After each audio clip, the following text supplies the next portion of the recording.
De acordo com o atual CEO da Intel, Pat Gelsinger, os semicondutores moldarão a política internacional global nas próximas décadas.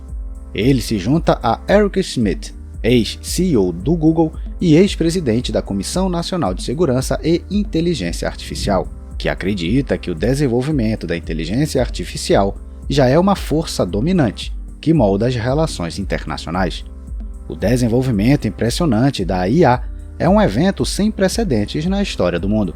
Ninguém precisa ser convencido de que terá um impacto decisivo nas nossas vidas e, inevitavelmente, terá um impacto igualmente fundamental na situação geopolítica. De acordo com Schmidt, o país que alcançar a supremacia em IA dominará seus oponentes tecnologicamente.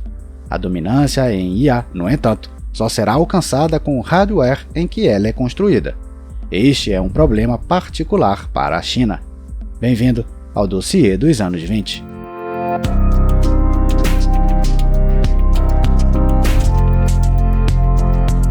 Ajude o nosso conteúdo a chegar a mais pessoas. Curta, compartilhe e se inscreva aqui no canal.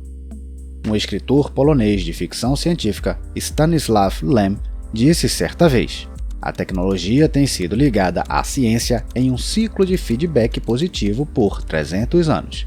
Assim, a ciência impulsiona o progresso tecnológico que, por sua vez, cria ferramentas para auxiliar a compreensão científica do mundo. Em um desses ciclos de feedback, logo após a Segunda Guerra Mundial, um grupo de cientistas da Bell Labs começou a pesquisar materiais como silício e germânio. Esta pesquisa levou à criação de transistores, dispositivos eletrônicos que atuam como um interruptor que regula o fluxo de eletricidade. Eles são usados para criar portas lógicas físicas, elementares nos computadores modernos. É aqui que Chris Miller começa seu livro Chip War, no qual este episódio é baseado. No início, poucas pessoas entenderam a importância das descobertas feitas por William Shockley, John Bardi e Walter Brattain nos laboratórios da empresa de telecomunicações AT&T, que incluía a Bell Labs.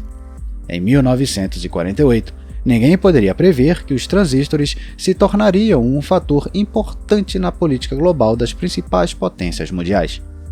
Nem ninguém poderia prever que circuitos em miniatura permitiriam construir computadores pessoais que cabem em nossos bolsos.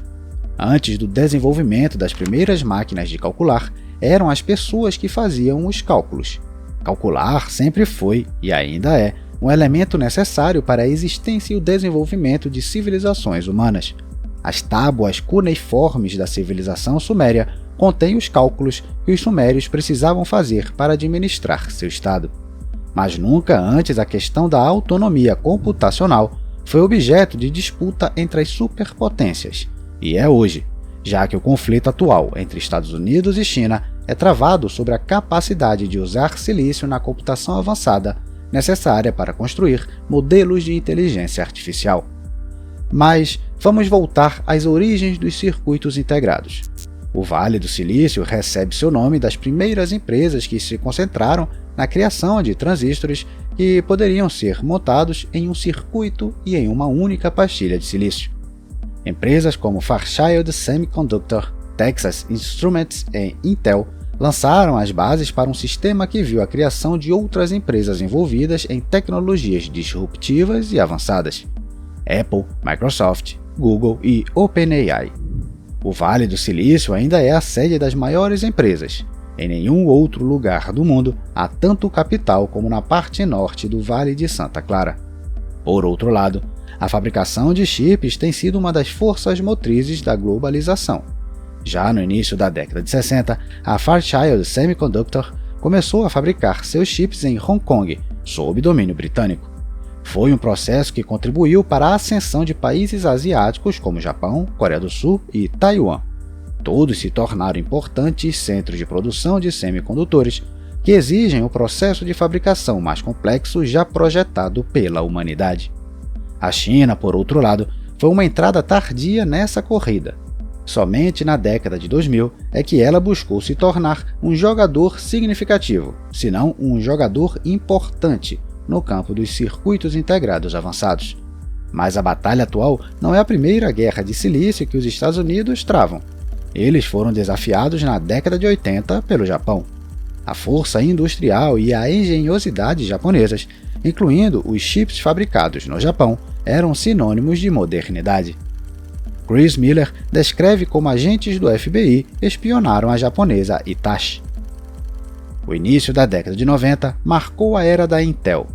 A proliferação dos PCs significava que os processadores da Intel monopolizavam o mercado de chips lógicos. O então CEO da Intel, Andy Grove, fechou um acordo com Bill Gates, fundador da Microsoft. Até hoje, o software da Microsoft e a arquitetura x86 da Intel dominam a indústria de computadores pessoais. Hoje, o seu computador pessoal tem uma unidade central de processamento, CPU, projetada por uma das empresas americanas, Intel, AMD ou Apple. A Intel ainda fabrica a maioria de seus chips nos Estados Unidos, enquanto a AMD e Apple operam um sistema chamado Fabless.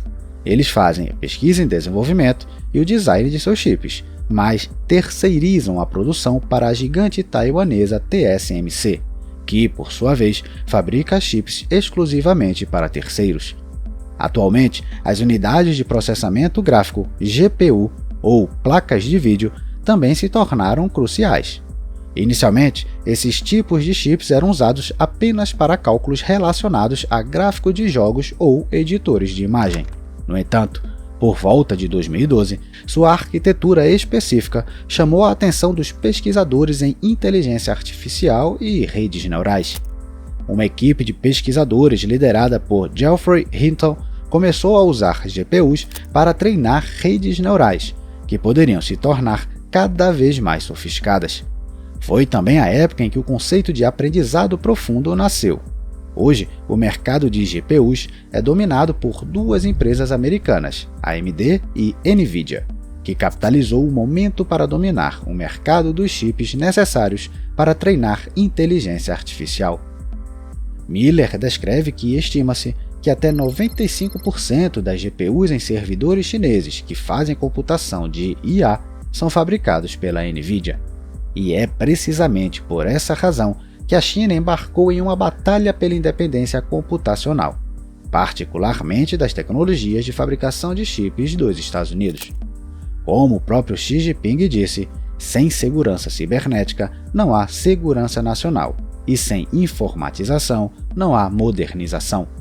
Em 2015, a China anunciou o programa Made in China 2025, cujo núcleo é tornar o mercado de semicondutores chinês independente das tecnologias americanas, consideradas críticas pelos políticos chineses. O início da Guerra de Silício entre a China e os Estados Unidos começou em 2016, quando os Estados Unidos sancionaram a empresa Jinhua. Seguiu-se uma investigação sobre o roubo de propriedade intelectual da empresa americana Micron por um funcionário chinês, e a produção de Jinhua foi interrompida.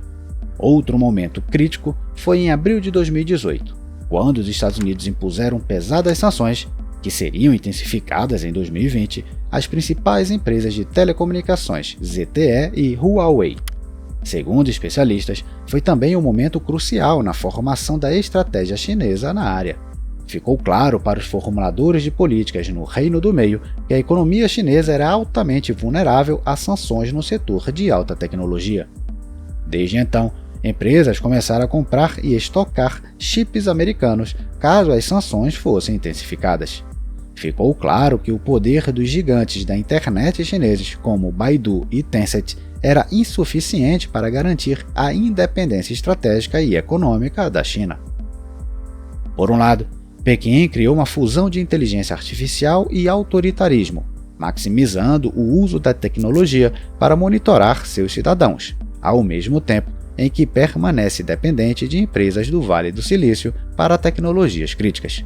Como Miller observa, ao impulsionar o crescimento econômico da China, os chips têm sido tão importantes quanto o petróleo. A China é surpreendentemente dependente de tecnologia estrangeira para todas as fases do processo de fabricação de chips. Quase todo o processo é controlado pelos rivais Taiwan, Japão, Coreia do Sul e Estados Unidos.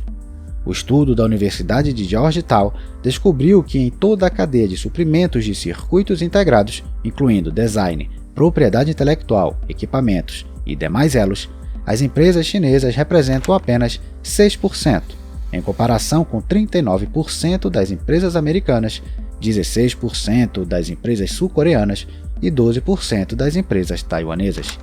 Uma das razões para isso é que os circuitos integrados de última geração só podem ser produzidos em máquinas fabricadas pela empresa neerlandesa ASML, que tem um monopólio absoluto no mercado mundial desse tipo de equipamento. Os chips produzidos nessas máquinas pela TSMC de Taiwan acabam em telefones da Apple e Samsung, bem como da Xiaomi, Oppo e até a sancionada Huawei. Os chips são principalmente fabricados para as empresas americanas Qualcomm e Apple. A Qualcomm depois vende seus processadores Snapdragon para fabricantes de dispositivos móveis. Os avançados chips da NVIDIA para treinamento de redes neurais também são produzidos pela TSMC, usando máquinas ASML, as quais também são usadas pela Intel e Samsung. No entanto, a empresa neerlandesa também depende de tecnologia dos Estados Unidos. Em 2013, ela comprou a empresa de San Diego Cymer, que fabrica emissores de luz para suas máquinas. Este gargalo na cadeia de dependência na produção de chips também foi explorado por Washington, até as que usam tecnologia mais antiga. Já em 2018, um dos advogados que trabalhavam para a ASML disse durante um caso contra um funcionário chinês acusado de espionagem industrial que o funcionário estava envolvido em uma conspiração planejada pelo governo chinês. O relatório anual de 2023 do Serviço de Inteligência neerlandês descreveu a China como a maior ameaça à segurança econômica dos Países Baixos. No entanto, as sanções impostas pela administração Biden em 2022 à indústria de semicondutores e empresas de inteligência artificial da China são sem precedentes.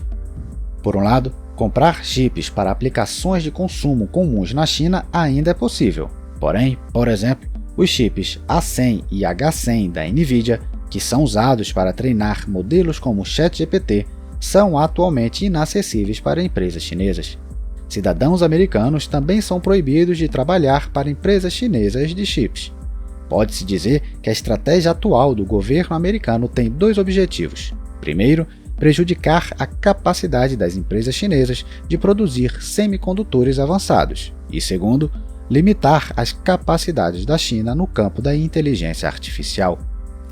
De acordo com o atual CEO da Intel, os semicondutores modelarão a política internacional global nas próximas décadas.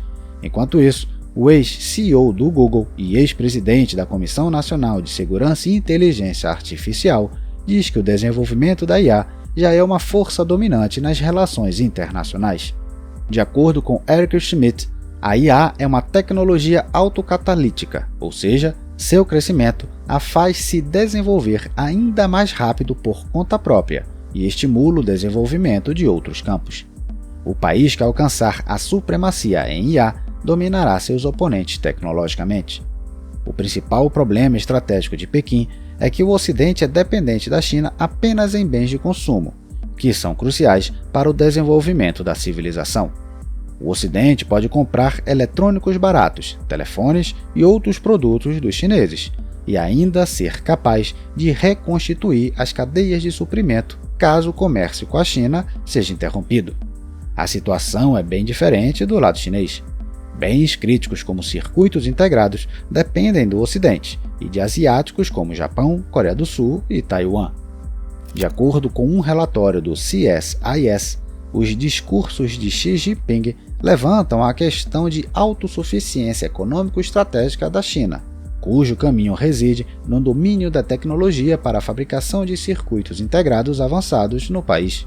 No mesmo relatório, os elementos-chave da estratégia da China para combater as sanções dos Estados Unidos são evitar novas sanções e continuar o acesso à tecnologia americana, tentar quebrar a unidade entre os Estados Unidos e seus aliados, aquisição de tecnologia estrangeira por meio de espionagem industrial e recrutamento de talentos estrangeiros, pressão sobre as empresas chinesas para comprar produtos chineses e eliminar fornecedores de semicondutores americanos e realizar uma resposta assimétrica às sanções dos Estados Unidos e aliados.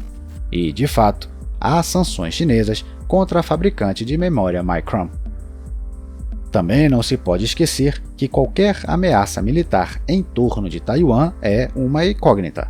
Ela não precisa ser uma invasão direta, mas pode ser um bloqueio naval à ilha. De qualquer forma, o mundo inteiro enfrentaria um congelamento tecnológico por vários anos. Não haveria mais lançamentos anuais de novos modelos de celulares, e a inteligência artificial provavelmente perderia seu ímpeto. A Apple, a empresa mais valiosa do mundo, fabrica todos os processadores usados em seus dispositivos em Taiwan, enquanto a produção de dispositivos Apple ocorre em fábricas da Foxconn, que, embora seja uma empresa taiwanesa, também é a maior empregadora da China. A interrupção das cadeias de suprimentos Estados Unidos, China, Taiwan resultaria em uma drástica perda de valor para uma empresa que também é o principal motor da economia dos Estados Unidos. A Nvidia também fabrica chips de inteligência artificial em fábricas da TSMC e enfrentaria um destino semelhante ao da Apple. E o valor de todos os outros gigantes do Vale do Silício desabaria. Para o Ocidente, essa situação significaria anos de profunda crise econômica. Cada elo dessa cadeia até pode ser realocado, mas a um custo exorbitante. Do ponto de vista da China, a situação é diferente. Em caso de conflito no Estreito de Taiwan, o fornecimento de chips, mesmo para computadores e telefones comuns, seria bloqueado. O acesso aos softwares da Microsoft, Google e Apple também seria cortado. A China só poderia usar seus próprios recursos para produzir chips mais antigos do que aqueles usados no Ocidente. Isso não seria uma crise econômica, mas um colapso civilizacional. Por isso, muitos observadores acreditam que uma invasão ou bloqueio de Taiwan nunca acontecerá. Tudo isso obriga a China a investir pesado em sua indústria doméstica de semicondutores. Ao mesmo tempo, os Estados Unidos buscarão diversificar suas cadeias de suprimento de chips e isolar a China. Os gargalos atuais na fabricação de semicondutores permitem que os Estados Unidos bloqueiem o acesso da China a tecnologias avançadas, ao mesmo tempo em que colocam os próprios Estados Unidos e a economia global em risco se um desses gargalos for bloqueado. A estratégia de Washington é, portanto, projetada para desatar esses nós na produção de semicondutores, ao mesmo tempo em que estrangula a China.